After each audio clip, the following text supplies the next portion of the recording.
I want to go to the Middle East and North Africa region where Arabic is spoken widely at home and widely at school. But it's not that simple. It's a little bit more complicated than that. If you speak Arabic, you know why. Hanada, it's great to have you here. You have been doing research into language of instruction long before the World Bank put out their policy paper. So you're here to give us some tips and suggestions, and also dig a little bit into the research that you've done. First of all, would you explain that dilemma between Arabic spoken at home and then Arabic that is spoken at school? Thank you very much, Femi. This is a great question. So Arabic is a diglossic language. This means that there is a standard language that we all learn at school, but then at home, we speak in the dialect of that country, whether Lebanese, Egyptian, Emirati, Saudi, whatever it is. Now, these dialects, I have to say, they are direct derivatives of the standard form of the language, but with a lot of differences, be it phonological, sometimes semantic, syntactic. So these differences make it a little bit difficult, sometimes a lot difficult, depending on the dialect these kids come from. When they go to school, having heard that specific dialect at home, in school, they are immediately thrown into the lap of, we call it modern standard Arabic, which is the standardized form that all school materials is based on. So, and there is no bridging stage or phase done for these kids, which really lead to many kids falling behind. We can see it in the PEARLS and PISA results on the reading measure that is done. We can see it in their schooling on other things, even in TIMSS, the math and the science tests that they do. So it is not just affecting the Arabic, but it's affecting all learning that is happening in Arabic language.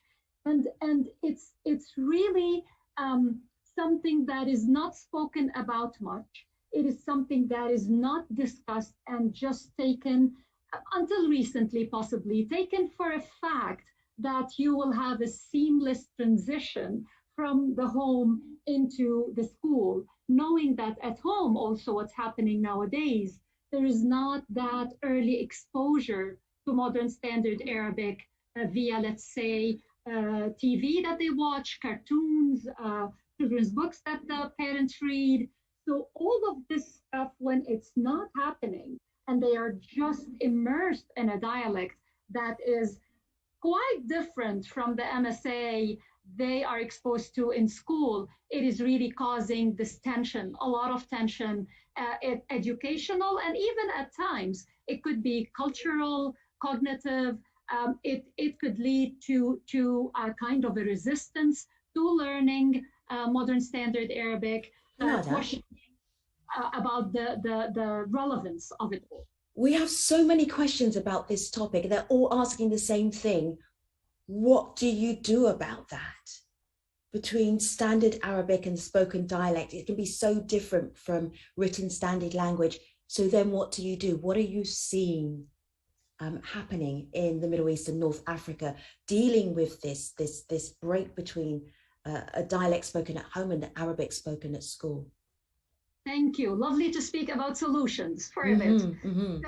So there are many things happening now. So a couple weeks ago, probably the World Bank launched this wonderful policy paper. It was on advancing the teaching and learning of Arabic language with the focus on how do you bridge this journey between the dialects and the modern standard Arabic. Now, within the various countries, the discussion is starting to brew, in a sense. I know Jordan has just launched a wonderful work in research, which is something really important for this region, like to base our decisions concerning language of instruction on research. And they are researching this diglossia and the effects it has on learning. And the solutions are, honestly, early exposure to modern standard Arabic, via children's books, via cartoons, via the talks, via listening to it, songs, rhymes, all of that stuff. Making sure that when they enter school, there is actually a program, a well fleshed out program that is serving as a bridge between the dialects, the home dialects, and the MSA curriculum, and ensuring that the curriculum of the early years uses a lexicon that is very similar to the child's dialect. It could be still standard form, but it's the simplified standard form rather than using a very high language that would just go, beyond what the kids can do.